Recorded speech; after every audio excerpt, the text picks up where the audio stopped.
ओम शांति। आज बाबा के 9 तारीख के महावाक्य हैं। बाबा ने आज कहा, मीठे बच्चे, शिव जयंती पर तुम खूब धूमधाम से निराकार बाप की बायोग्राफी सबको सुनाओ। यह शिव जयंती ही हीरे तुल्य है। प्रश्न बाबा ने पूछा, तुम ब्राह्मणों की सच्ची दिवाली कब है और कैसे? बाबा ने कहा, वास्तव में शिव जयंती ही तुम्हारे लिए सच्ची सच्ची दिवाली है, क्योंकि शिव बाबा आकर तुम आत्मा रूपी दीपक को जगाते हैं। हर एक के घर का दीप जलता है, अर्थात आत्मा की ज्योति जगती है। वह स्थूल दीपक जलाते, लेकिन तुम्हारा सच्चा दीपक शिव बाप के आने से जगता है। इसलिए तुम खूब धूमधाम से शिव जयंती मनाओ। ओम शांति। मीठे मीठे रूहानी बच्चे शिव की जयंती मनाते हैं और भारत में तो शिव जयंती मनाते ही हैं। जयंती एक की मनाई जाती है, उसको फिर सर्वव्यापी कह देते हैं। अब सर्वव्यापी की जयंती तो हो न सके। जयंती कब मनाई जाती है? जब गर्भ से बाहर आते हैं। शिव जयंती मनाते तो जरूर हैं, आर्य समाजी भी मनाते हैं। अभी तुम मनाएंगे 88वीं शिव जयंती। गोया 88 वर्ष हुआ जयंती को।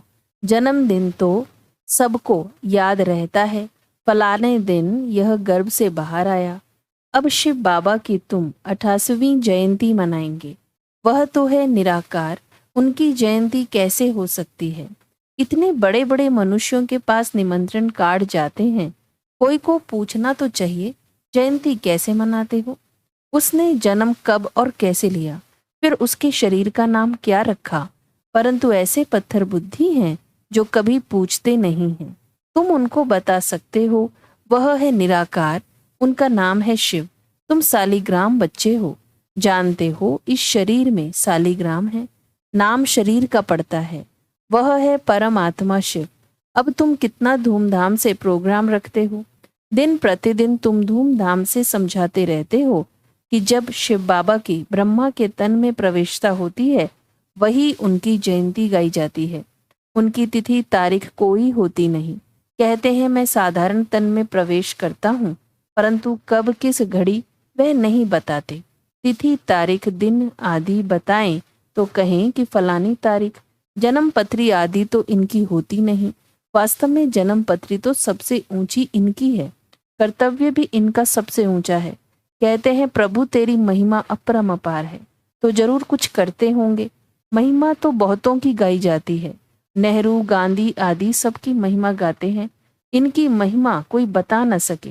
तुम समझाते हो वह ज्ञान का सागर है, शांति का सागर है। वह तो एक ठहरा ना, फिर उनको सर्वव्यापी कैसे कह सकते हैं? परंतु कुछ भी समझते नहीं हैं। और तुम मनाते हो तो कोई पूछने का साहस भी नहीं करते हैं। नहीं तो पूछना चाहिए। शिव जयंती मनाई जाती है, महिमा गाई जाती है, तो जरूर कोई होकर गए हैं। बहुत भक्त लोग हैं। अगर गवर्नमेंट न माने तो भक्तों, साधुओं, गुरुओं की स्टैंप भी न बनाए। जैसी है गवर्नमेंट ऐसी है प्रजा। अभी तुम बच्चों को बाप की बायोग्राफी का भी अच्छी तरह मालूम पड़ा है। तुमको जितना फकुर रहता है उतना और कोई को नहीं रह सकता। तुम ही कहते हो शिव जयंती हीरे तुल्य है, बाकी सब जयंतियां कौड़ी मिसल हैं। बाप ही आकर कौड़ी को हीरे तुल्य बनाते हैं। श्री कृष्ण भी बाप द्वारा इतना ऊंच बना, इसलिए उनका जन्म हीरे तुल्य गाया जाता है। पहले कौड़ी तुल्य होगा, फिर हीरे तुल्य बाबा ने बनाया है। यह बातें मनुष्य नहीं जानते। उनको ऐसा वर्ल्ड का प्रिंस किसने बनाया, तो यह भी समझाना चाहिए। श्री कृष्ण जन्माष्टमी मनाते हैं। बच्चा तो माता के गर्भ से ही बाहर निकला, उनको टोकरी में ले गए। अब श्री कृष्ण तो वर्ल्ड प्रिंस था, फिर उनको डर काहे का? वहां कंस आदि कहाँ से आया? यह सब बातें शास्त्रों में लिख दी हैं। अब तुमको अच्छी रीति समझाना चाहिए। समझाने की युक्तियां बहुत अच्छी चाहिए। सब एक जैसा नहीं पढ़ा सकते। युक्ति युक्त न समझाने से और ही डिससर्विस होती है। अब शिव जयंती मनाई जाती है तो जरूर शिव की ही महिमा करेंगे। गांधी जयंती पर गांधी की ही महिमा करेंगे और कुछ सूझेगा नहीं। अब शिव जयंती तुम मनाते हो तो जरूर उनकी महिमा उनकी बायोग्राफी व जीवन चरित्र भी होगा। तुम उस दिन उनका ही जीवन चरित्र बैठ सुनाओ। जैसे बाप कहते हैं, मनुष्य कोई पूछते भी नहीं है कि शिव जयंती कैसे शुरू हुई, उसका कुछ भी वर्णन है नहीं। उनकी महिमा तो अपरंपार गाई जाती है।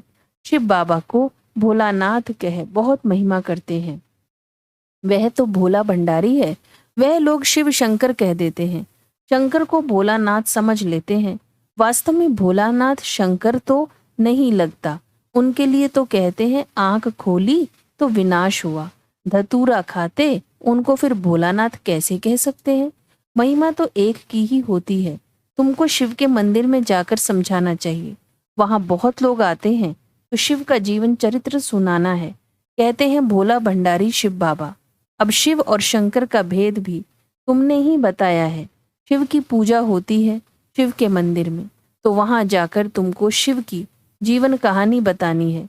जीवन कहानी अक्षर सुनकर कोई का माथा ही चकित हो जाएगा कि शिव जीवन कहानी कैसे सुनाएंगे। तो मनुष्य वंडरफुल बात समझ बहुत आएंगे।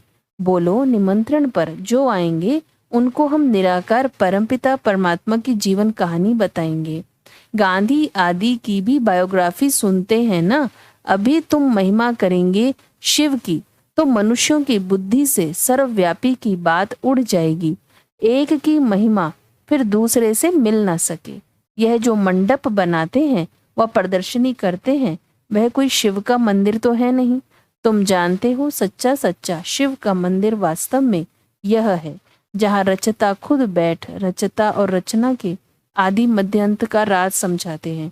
तुम लिख सकते हो रचता की जीवन कहानी और रचना के आदि मध्य अंत का राज अथवा हिस्ट्री सुनाएंगे। हिंदी अंग्रेजी में लिखत हो।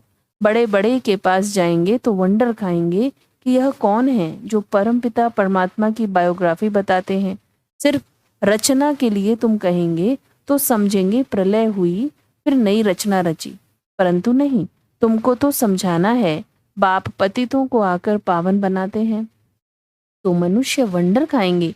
शिव के मंदिर में भी बहुत आएंगे। हॉल व मंडप बड़ा होना चाहिए।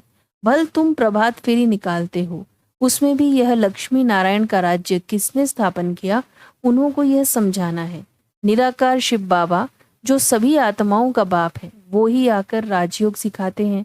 ऐसे ऐसे विचार सागर मंथन करना चाहिए कि कैसे शिव के मंदिर में जाकर सर्विस करनी चाहिए।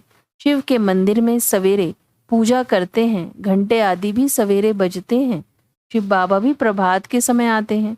आधी रात नहीं कहेंगे, उस समय तुम ज्ञान भी नहीं सुना सकते हो, क्योंकि मनुष्य सोए रहते हैं। रात को फिर भी मनुष्यों को फुर्सत होती है, बत्तियां आदि भी जलती हैं। रोशनी भी अच्छी करनी चाहिए। शिव बाबा आकर तुम आत्माओं को जगाते हैं। सच्ची दीपावली तो यह है, हर एक के घर का दीप जलता है, यानी आत्मा की ज्योति जगती है। वह तो घर में स्थूल दीपक जलाते हैं, परंतु दीपावली का वास्तव में अर्थ यह है, कोई कोई का दीपक तो बिल्कुल जगता नहीं। तुम जानते हो हमारा दीपक कैसे जगता है। कोई मरता है तो दीवा जलाते हैं कि अंधियारा न हो, परंतु पहले तो आत्मा का दीपक जगे तब अंधियारा न हो, नहीं तो मनुष्य घोर अंधियारे में है। आत्मा तो सेकंड में एक शरीर छोड़ दूसरा लेती है। अंधियारे आदि की इसमें बात ही नहीं। यह भक्ति मार्ग की रस्म है। घृत खलास होने से दीवा बुझ जाता है। अंधियारे का भी अर्थ कुछ समझते नहीं। पितृ आदि खिलाने का भी अर्थ नहीं समझते। आगे आत्माओं को बुलाते थे, कुछ पूछते थे, अभी इतना नहीं चलता है। यहाँ भी आते हैं, कोई कोई समय कुछ बोल देते हैं। बोलो तुम सुखी हो तो कहेंगे हाँ जी, सो तो जरूर यहाँ से जो जाएंगे अच्छे घर में ही जन्म लेंगे। जन्म जरूर अज्ञानी के घर में लेंगे। ज्ञानी के घर में तो जन्म ले नहीं सकते, क्योंकि ज्ञानी ब्राह्मण तो विकार में जा नहीं सकता, वह तो पवित्र है। बाकी हाँ, अच्छे सुखी घर में जाकर जन्म लेंगे। विवेक भी कहता है जैसी अवस्था वैसा जन्म। फिर वहां अपना जलवा दिखाते हैं। भल शरीर छोटा है इसलिए बोल ना सके, थोड़ा बड़ा होने से ज्ञान का जलवा दिखाएंगे जरूर। जैसे कोई कोई शास्त्रों के संस्कार ले जाते हैं तो छोटेपन में ही उसमें लग जाते हैं। यहाँ से भी नॉलेज ले जाते हैं तो जरूर महिमा निकलेगी। तुम शिव जयंती मनाते हो, वह लोग कुछ अर्थ नहीं समझ सकते। पूछना चाहिए, अगर वह सर्वव्यापी है तो जयंती कैसे मनाएंगे? अब तुम बच्चे पढ़ रहे हो, तुम जानते हो वह बाप भी है, टीचर भी है, सतगुरु भी है। बाबा ने समझाया है, सिख लोग भी कहते हैं सत श्री अकाल है। अब वास्तव में अकाल मूरत तो सब आत्माएं हैं, परंतु एक शरीर छोड़ दूसरा लेते हैं, इसलिए जन्म मरण कहा जाता है। आत्मा तो वही है, आत्मा 84 जन्म लेती है।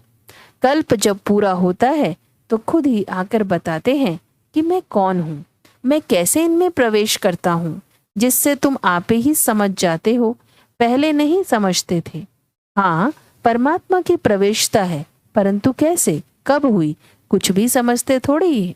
दिन प्रतिदिन तुम्हारी बुद्धि में यह बातें आती रहती हैं, नई नई बातें तुम सुनते रहते हो। आगे थोड़े ही 2 बाप का राज समझाते थे, आगे तो जैसे बेबी थे। अभी भी बहुत कहते हैं, बाबा हम 2 दिन का आपका बच्चा हूँ, इतने दिन का बच्चा हूँ।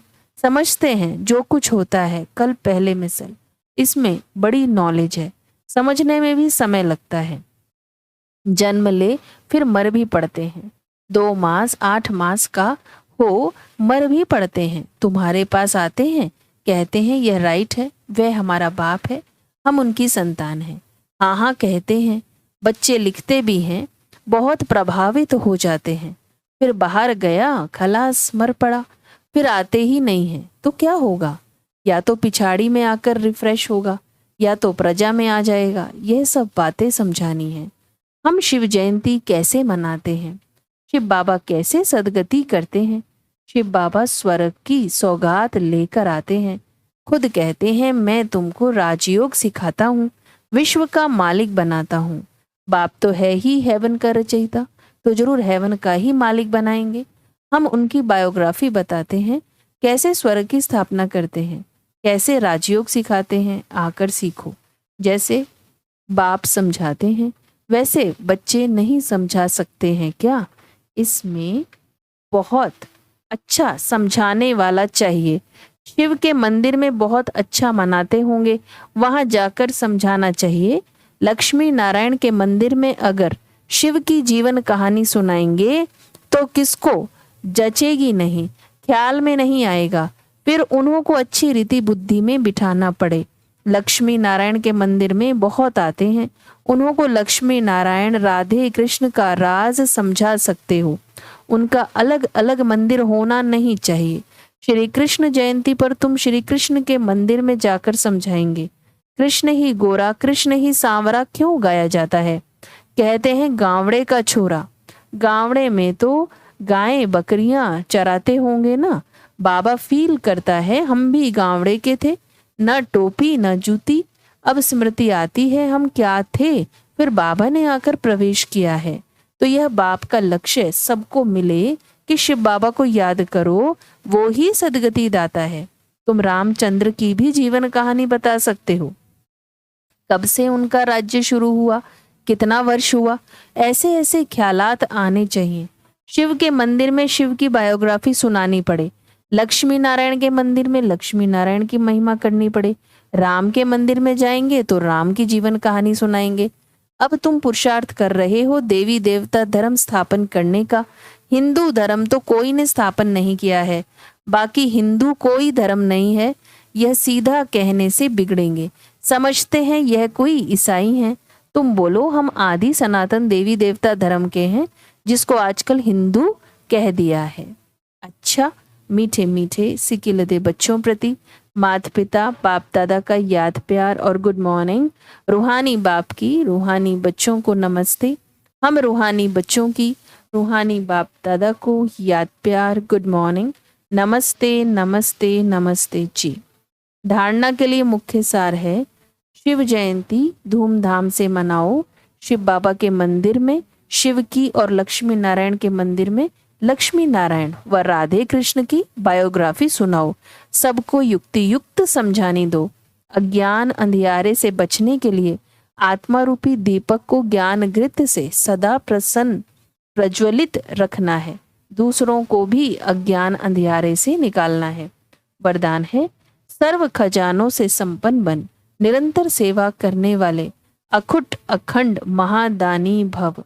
बाप दादा ने संगम युग पर सभी बच्चों को अटल अखंड का वरदान दिया है। जो इस वरदान को जीवन में धारण कर अखंड महादानी अर्थात निरंतर सहज सेवाधारी बनते हैं, वह नंबर 1 बन जाते हैं। द्वापर से भक्त आत्माएं भी दानी बनती हैं, लेकिन अखुट खजानों के दानी नहीं बन सकती। विनाशी खजाने या वस्तु के दानी बनते हैं, लेकिन आप दाता के बच्चे जो सर्व खजानों से संपन्न हो, वह 1 सेकंड भी दान देने के बिना रह नहीं सकते। स्लोगन है, अंदर की सच्चाई सफाई प्रत्यक्ष तब होती है जब स्वभाव में सरलता हो। आज का अव्यक्त इशारा है, कई बच्चे कहते हैं मेरा तेज बोलने का स्वभाव है, मेरा आवेश में आने का स्वभाव है, लेकिन आप अपने निजी स्व के भाव आत्मिक भाव में रहो तो यह देहभान वाला स्वभाव स्वतः परिवर्तन हो जाएगा। आपके मधुर बोल दूसरों को भी खुश करते और स्वयं को भी खुश रखते। आपकी सदा मीठी दृष्टि, मीठे बोल, मीठे कर्म हो। जो भी सामने आए उसे 2 घड़ी मीठी दृष्टि दे दो, मीठे बोल बोल, तो उस आत्मा को सदा के लिए भरपूर कर देंगे। 2 घड़ी की मधुर दृष्टि बोल उसकी सृष्टि को बदल देंगे। अच्छा, ओम शांति।